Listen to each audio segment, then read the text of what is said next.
Hey guys, it's Monique here. Welcome to my kitchen. Tonight I've got a really cool recipe. It's a dessert recipe and really good for those of you who are low carbers, or you might be keto lovers and you're really wanting to add some good fats to your diet, you're wanting to add some protein and you're wanting to reduce your carbs.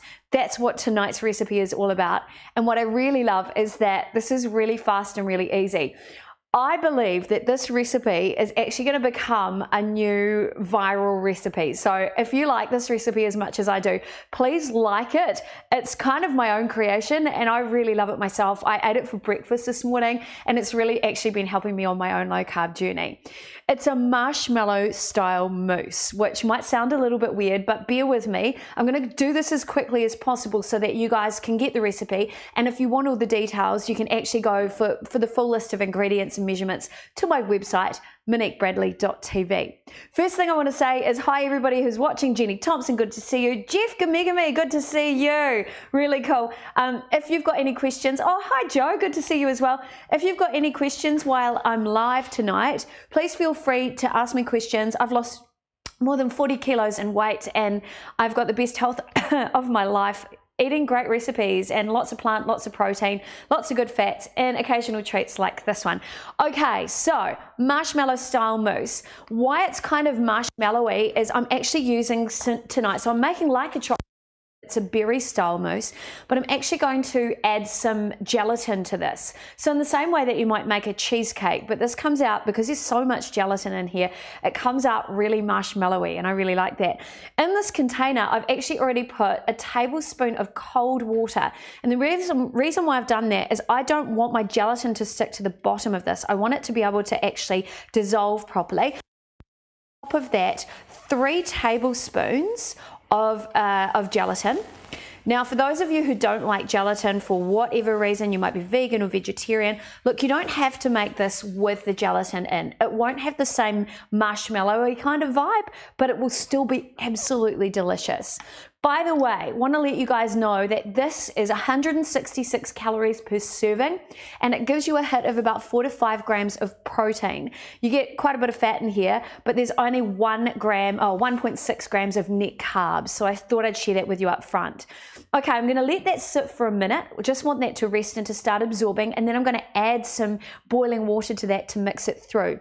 I've got 4 ounces of cream cheese here. So for you New Zealanders, right, there's my cream cheese. I'll just make sure I've got it on camera. Right, there we go. It's about half a container of your standard cream cheese that you might get in the dairy aisle. I'm actually going to soften this up slightly in the microwave, probably about 30 to 45 seconds. So that goes in there. I'll put it on for 40 seconds. Perfect. Now into my container here, I'm going to add 2 cups of pouring cream. So in New Zealand, that's about 500 mils of fresh cream that goes straight into my container there. Pour the whole thing in. This is going to be absolutely delicious. That's out of the way. Make sure this, now if you've got this, you can't do this with a hand blender or a set of, I can't even think of the word I'm looking for, egg beater. Egg beater or a whisk. You don't want to do that. It's a little bit too high maintenance and I wouldn't want to put you guys through that. You want to use a benchtop mixer if you've got one, some sort of blender, that sort of thing.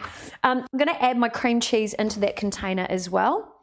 And I'm going to mix it all in, mix it all through, and that is going to come up really nicely. Again, if you don't want to add the gelatin for whatever reason, that's okay, that's fine. This will still come up really lovely and mousse-like. So I just love the gelatin because it adds this really cool texture and it makes it funner, if that's a proper word. Okay. Jeff said sounds dangerous. Oh, Jeff, it actually is, but oh. But the cool thing about this recipe is it's all about portion control. I mean, you know about health and wellness, and what it comes down to is with this recipe, because it's higher in fat, I'm just going to throw some, as I talk to you, I'll just throw a little bit, about a teaspoon, which is about that much of vanilla essence in there. As with this recipe, because it's higher fat. What I actually want to do is what's going to happen is I will end up feeling quite satisfied, because often 1/4 cup here of stevia that I'm using, spoonable stevia. So you can use whichever sweetener you prefer, but for me, I like using stevia. I'm used to using it, and I know it will turn out really nice. Getting back to you, Jeff, and your comment there. Basically, with higher amounts of fat and protein, it triggers the part of the brain, the reward center of the brain, so we end up feeling satisfied longer. And for this, because it's low on the glycemic index as well, it gives you longer sustained energy, which is a bonus. Right, I'm going to whip that whole thing until semi-stiff peaks. I prefer using gelatin than something like an egg white or something like that, just because that's my personal preference. Okay. To my gelatin. I've got it here, and what I want to do is add 3 tablespoons of boiling water. And I'm going to basically melt, whoopsie, bit too much there. And I'm going to basically, well, not melt it down, but I'm going to mix it through. Using a fork is the best way to do it. Now at this stage, while I've decided tonight I'm going to do a berry, I want a pinky kind of marshmallowy style mousse. That's my website address on the bottom of the screen there. What I actually did when I was first trialing the recipe is I thought, I really feel like something kind of gingerbready at this time of year.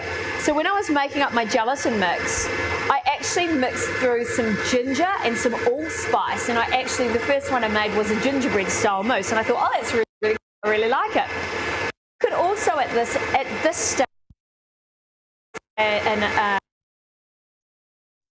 you made a plunger of coffee, you could actually add in coffee and make a coffee style. Amazing for something.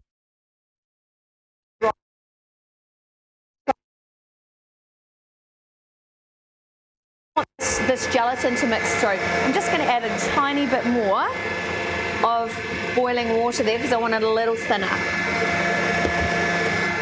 Okay, that's looking great. Right, there we go. So this will basically thicken up my beautiful moussey mixture. Now, instead of using, say, a cochineal, which is what you would normally use to colour your marshmallow, I've got some frozen berries that I've let defrost on my bench top. And I thought, because I want that kind of berry flavour. So did you know that if you use red or if you eat the pink or the white marshmallows, they're actually all vanilla flavoured? It's just the colour that's playing the trick with your taste buds. So I decided I actually want to add a little bit of flavour to my marshmallow mousse. So I'm actually going to add some berries, which I'll just blitz up really quickly into a bit of a pulp. Oh, who's watching? Oh, Auntie Sandra. Oh, Janine Eastwood, Morris Simonson, Rashik Chandra, Lella watching from Australia. Good to see you. Shane Price. Hi, Gina. I'm trying to get all my kitchen gadgets in red. I know, I love my mixer too. This is a Sheffield benchtop mixer, by the way. I got it from when I was working on the TV shopping channel Yes Shop. And I love it. I remember when I first got it, I was baking every day using it. I believe they retail from anything from $99 to $129. So yeah, really good value. It's not like it's not high end like a KitchenAid or a Kenwood or anything. So by the way, semi-stiff peaks in there. I'm going to add in my berry mix right now because I want to start mixing that colour through. So it's just, I mean, that's the same as you'd make a berry coulis or something like that. Just blended berries, nice and easy. I'm going to mix that to go a bit stiffer. But yeah, this mix has been amazing. I love it. Hi, Jenny Thompson. Good to see you as well. So this is if you've just joined the live stream, I'm actually making a marshmallow style mousse. And I love it. It's fun. If you've got kids, they'll love it too. What is really cool about this, if you're going to give it to children, is that it's sweetened. I've sweetened this with stevia, so it's not going to drive them nuts with all the sugar. I'm not using any artificial colouring in there, which is what you would normally do with marshmallow. So I'm using my colouring's coming from berries. So I'll show you what I mean. Because I love pink marshmallows. So I'm getting this beautiful kind of pinky colour in there. If I added more berries in there, I'd obviously make it a little pinker.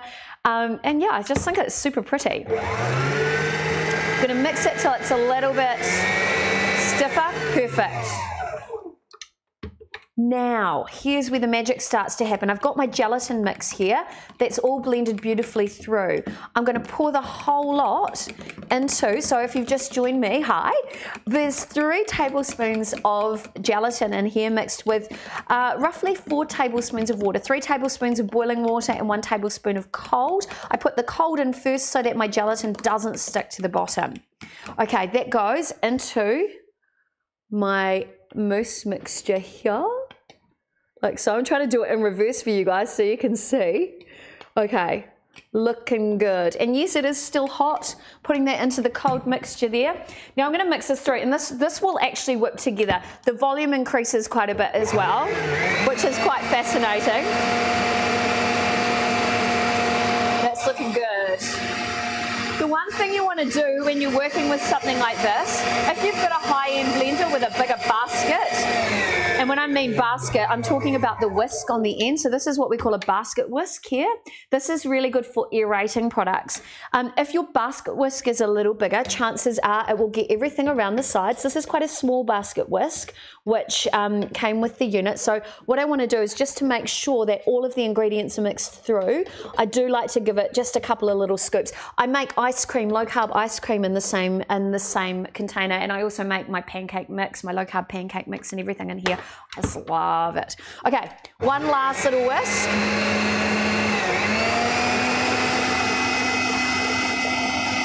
Looking good. Hi V Sharp, good to see you. Hi Lee Davidson watching from Australia.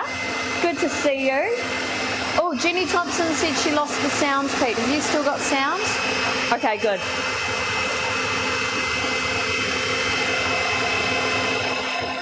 Okay. I think we are looking good. And what comes up is this crazy delicious, I better taste it actually. Oh, come on. Oh, that's so good. Delicious. So what comes out is this beautiful, amazing, crazy marshmallow style mousse. And I love it because as you set it in the fridge, it just sets into this kind of delicious marshmallow quality kind of dessert. And I'm absolutely intrigued by it. Oh, everything tasting and looking good in my kitchen. Okay, so I've got my mix here. I've mixed through my delicious, delicious berries. I've got some gelatin in there so you can see what it looks like. It kind of under promises and over delivers. You could even put choc chips in here. You could do anything you want because it's your recipe. Hi Pity, watching from Australia as well. Good to see you. So how would I serve this? Because the next step is you want to refrigerate this for 2 to 3 hours. By the way, if you make a big volume of the product, I did test by putting it in the freezer. I put it in there for overnight and it came out completely solid. But the cool thing is I defrosted it again and it was just exactly the same. So if you do make quite a lot of this, you can freeze it down and after a couple of weeks you can bring it back out again. To serve this, I thought, what are the ways we like to be a little fancy with the dessert and make it look all pretty? And some of the ideas is you maybe want to put it in a really nice container or a serving container like this, a glass, you could do it like that, any sort of, I found a glass ramekin here. I love these kind of containers as well. I think they're really nice. The one that I made earlier this week, I actually made one which was flavored with ginger and allspice because I wanted a little gingerbread one. And so what I did was I got a normal tumbler out of the cupboard and I put in the bottom one of these nutty crisp cookies. So this is again a low carb cookie that is so simple to make that when you go to my website and you check out the recipe, you will actually cry. It is that easy and it's super tasty. So I actually put one of the cookies in the bottom of the container and then I broke off some little chips to go on top. To make the cookie, super, super simple. And in fact, I'll see if maybe I can pop one. Oh, I've actually already filled this container with a cookie. But basically they are, I got some sliced almonds. Oh yeah, there's my website so you can have a look at the recipe. Both of these recipes are on the front page. I basically had some slivered almonds in the cupboard and I had about 3/4 of a cup of normal mixed nuts and seeds. So I had altogether about a cup and a half of nuts and seeds. And the nuts and seeds that were still whole, I put into my blender and I ground those down so they were kind of quite small, not to a powder. We don't want it that small, but quite small. And then basically put the whole lot into a bowl and mixed it through with, I think it was 1.5 tablespoons of stevia and a little bit of an egg white from a medium-sized egg, a number 7 egg. Then basically took the tablespoons of the mix and put it onto a baking tray, baked it at 200 degrees, and they come out as these delicious nut crisp cookies. So they are really, really low carb, and the cool thing is they'll actually add another hit of protein to your dessert. So this again is amping up your protein content, lots of fiber in there, lots of goodness from the nuts, and freaking tasty as well. So I made those earlier today to show you guys as well. Now, how am I going to put this into a container like this and make it look pretty? Question. I'm lazy. I don't have a piping bag, but I am super, super lazy. So I thought, well, I've got one of these Ziploc bags. I wonder if that'll work as a piping bag, and it turns out it does. I'll grab my scissors from the cupboard here. Basically, oh yeah, I keep saying basically, I've just noticed. I've said it a million times tonight. What you want to do is grab big quantities of your mixture. So this is my Cheats piping bag. I'm going to put it, oh yeah, that's looking great. So as this cools down, that marshmallow kind of mixture will thicken. So I'm going to treat this like a little piping bag. But why I love this even more than a piping bag, because I have worked with piping bags before and I find them hard to use, and you know, because I'm not a master chef or anything like that. I'm just somebody who's obsessed with food. Why I love this is I can actually close up the top. But what you want to do is get some of that air out first. That's the important thing. And then you're less likely to make mess. Now, it's not just a single-use bag either, by the way, because I know that's really contentious at the moment in the media. You can rinse this out and use it again, so I'm kind of happy with that. And I'm just going to cut a hole in the bottom. I mean, seriously, it's that easy. Okay, here we go. Look at this. You're going to pipe all of your mixture out there. This is so good. So I've got a cookie in the bottom. So it's almost like a, you know, cheesecake with a beautiful base. I'm gonna, oh, I mean, look at that. So what would I do now? I would probably, I mean, that looks just cute, doesn't it? I need to put a little bit more over here. And it's just a way of actually doing it without making a mess. So if you're gonna serve it to somebody, it looks semi-decent. Now you want to pop that in the fridge and refrigerate that for a couple of hours as well. When I go to serve it, I'd add in a couple of extra bits of this, oh, delicious crisp. Oh, so tasty. Something like this, you know. Add some of these crispy bits in here. Oh, delicious. That's so nice. These are great little cookies, even just to snack on. You could, if you've got some of those low carb, dark chocolate bits, you could throw those in there, but this is just yummy. And because that cookie is kind of crumbly as well, you can break it up, sprinkle it on there. Super, super tasty. Now you can be as artistic as you want, probably more artistic than me, but I would probably put that in the fridge now for about 2 hours, let it chill down, and as it cools, that marshmallow, that gelatin will set and it will become quite thick and marshmallowy. So I'll show you, oh, the one that I've made before, just to give you an idea. When it sets, you end up with this absolutely delicious kind of marshmallowy content. It is absolutely beautiful. I love this. And with that tiny bit of cookie in there as well.